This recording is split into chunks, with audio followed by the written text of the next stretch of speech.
Hey guys, welcome to Love, Life, and Politics, where I talk about love, life, and mostly politics. Per usual, links in the description below for all the people that I watch and listen to throughout the week to get my different perspectives on what's going on in the world, to help me build my own conclusions and come to my own understanding of what's really going on in the world today.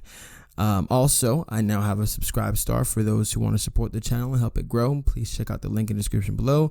Anything that you give will be greatly appreciated. Anyways, without further ado, we got three things we're going to talk about today. Don Lemon versus Terry Crews, BLM protest versus the Grace Baptist Church, and Snoop Dogg attacking black conservatives. It's been a crazy week, so let's get started. The first thing I want to talk about is Don Lemon having Terry Crews on for an interview, and all this is predicated on the fact that Terry Crews made a couple of tweets that upset a lot of people. How he was saying that every race should be involved. It's about all lives matter essentially, and it shouldn't be changed to Black Lives Better, as if to say that we should be putting black people above every other race. He also said he's met bad black people and he's met good white people, that we shouldn't be making it about race, essentially, that we should come together to better, the situation. That's a gist of his tweet. And Don Lemon had it on, and Don Lemon would, man, to say that this was an interview, Terry Crews was able to get a few sentences in. There was a minute, not even that, I think probably 30 seconds where Terry Crews was actually allowed to answer the question. But as soon as Don Lemon was seeing how the interview was going and how Terry wasn't saying what he wanted him to say, he wasn't cracking down under the pressure, so to speak, the rest of the interview pretty much consisted of Don Lemon speaking over Terry Crews. And Terry Crews, I'm not going to say I have a lot of respect for him before this, because, he let a man grab his junk. It's tough. He kind of has the image of a manly man, but I guess in more personal situations, he cowers to a certain degree. But I do respect him for having the balls to come out here and to stick to his guns, even after being attacked on Twitter, and then have Don Lemon be all up in his face about it. He stuck to his guns. And the arguments he was trying to make was that it should be about all lives matter. And we're not talking about the people and young, kids who have lost their lives due to all these protests and this violence going on since the protest. And Don Lemon essentially made the argument that not this movement about Black Lives Matter is not about black lives, is just about police brutality. So all the other people who don't quite understand about the full movement, if you think about putting anything else that does not involve a white officer killing a black guy, that's not part of the movement. Get that ish out of there. And he needs to check out the manifesto for sure, because it literally talks about dismantling the patriarchy is one of the things, and also dismantling the nuclear family. They call it the Western idea of a nuclear family. So Terry Crews essentially, he didn't bring that up, but that's a major thing that nobody's ever having a conversation about. They never talk about what the Black Lives Matter manifesto was actually talking about. But besides that, the interview went pretty much sideways. Terry Crews was able to get a couple things through, and then it was pretty much just washed out. So I really do think this is a good example of what happens when a well-minded African American meets an African American who has an agenda, and he doesn't really get a chance to speak. And nobody's going to be defending Terry Crews. They're going to be saying, Don Lemon destroyed Terry. Nah, but he didn't give him a chance to actually speak his point. He just spoke over him. But he's on his way out anyways, and Tucker essentially roasted him, but that's a different discussion for a different day. And then next on the topic would be the Black Lives Matter protesters essentially attacking a Grace Baptist Church. And if you haven't seen the video, definitely go check it out to see how crazy things are going in this world during these protests, and that they're protesting things that make no sense. Now, I've heard two different stories about why these protests are happening. I'm not really sure about which one specifically. One person is saying that it's happening because the church is having a sweepstakes or some kind of contest, and the winner would get an AR-15 or AK-47, one of the two guns. And some other people are saying that some people who went to the church were arguing against the protests. Not the protest, the riots, not the protest. And so they're out there and you just see people with megaphones yelling. It gets to a physical altercation. You see white people, black people trying to go into this church, and these people are getting in their way, saying that they're going to call Child Protective Services if they let their kids go in there. And it's just ridiculous. And I didn't think it was that bad until more video came out, and these people actually breached and entered the church, and I think there's an officer that's in there, and this one black guy's about lost his mind trying to fight somebody inside of a church. And this to show how perfect Christians should be acting. Nobody can be perfect, but how a good Christian is, even as these people just trespass on their premises and were essentially attacking the church as they're leaving. This guy, I think, handing out flyers saying, "God loves you, have a blessed day, God loves you," something like that. And I'm like, wow. I don't think that if I was put in that same situation, I would do something like that. I point this out to show you how crazy it is, how Black Lives Matter does not care about the church, does not care about black lives, and doesn't care about actually bettering America in any serious way. They're just protesting to protest.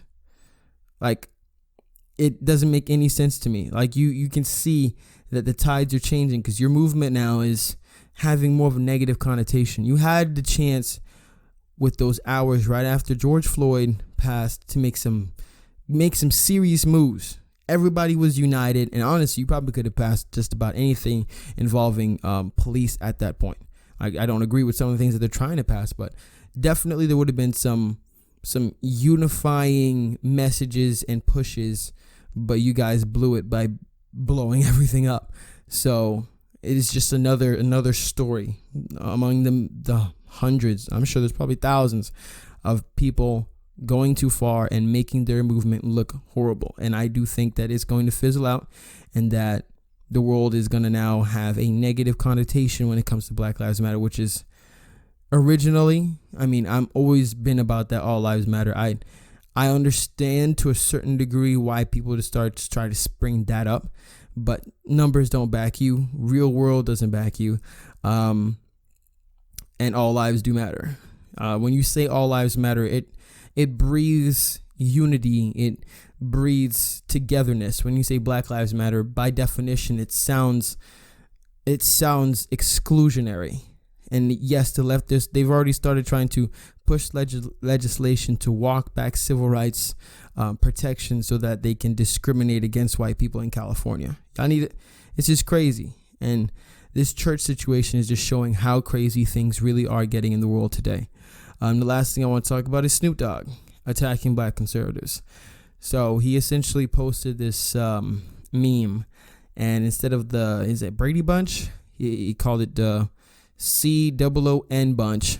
I don't know if YouTube will attack me for that word. It's the ending part of raccoon bunch, and he had a bunch of pictures of black people. So the Hodge twins is on there. Officer Tatum was on there. Owens, she, of course, the tippy top of that list, and a bunch of other conservatives, black conservatives. And it's like, I was having a conversation with a kid out today at the basketball court, smart kid. And it started off with me talking about how I don't mess with Kaepernick or Nike or anything like that. And then eventually goes to how I moved it to the point that, okay, you guys always talking about how you're being discriminated against, how people are attacking you, blah, blah, blah, blah. But the number one person that attacks black people, regardless of how you look at it, is other black people. Whenever a black person decides to think for himself, go against the grain, instead of people supporting them for being different, supporting them for trying to excel in something that's not cut for every other black person, they attack you with everything they've got. Man, this Snoop Dogg is prominent. And he's out here calling other African Americans the C word because he doesn't agree with what they're thinking. You're dumb. You're ignorant. People like you I do not want to say should not have a platform, because I think him having this platform gives me the ability and others the ability to tear it down, to essentially say how horrible and evil it is that we've reached a point where free-thinking African Americans are now called the C word. Like that's really where we've reached in America today. And the Hodge twins essentially roasted it pretty good. Definitely recommend y'all checking out the Conservative Twins. But it just shows how crazy that the world has come to, that I can't say what I want to say. And it's not me being afraid of white people. It's me being afraid of other black people. And I see that on day to day. Whenever in my job, let's just say I have, the ability to help people apply to vote, and conversations that I can have with somebody who is white, I feel more comfortable having those conversations versus if I were having them with a black person, because of what I can expect to get from an African American who doesn't agree with me politically versus a white person who doesn't agree with me politically. I think that it's crazy that like white people in this country are split almost 50-50 between the parties, but African Americans are the ones that are essentially like a monolith for Democrats. They never just take that decision to, okay, let me actually look legitimately at what these sides are offering. Let me actually look at the individual who I might potentially vote for, instead of just listening to CNN, MSNBC, grandma and grandpa about one side being racist, when you look historically, and it's never been the case that it's the Republicans that are being racist against blacks. We have been the ones that have been fighting against the discrimination that the Democrats have been pushing against blacks. It just boggles my mind how ridiculously ignorant some people are today. And honestly, I almost can't blame him. He's in a bubble. These rich, privileged people, regardless of the skin color, the people you hang out with, if none of them are making the effort to know more about what the hell they're talking about, of course they're going to be ignorant, and you're going to be surrounded by more ignorant people. You're going to believe in the trash that is spewed to you because that's the only thing you hear. 100%. Somebody's raised to say that 2 + 2 = 5 their entire lives. They will believe that it's 5, but in reality it's not, because they weren't exposed to the truth.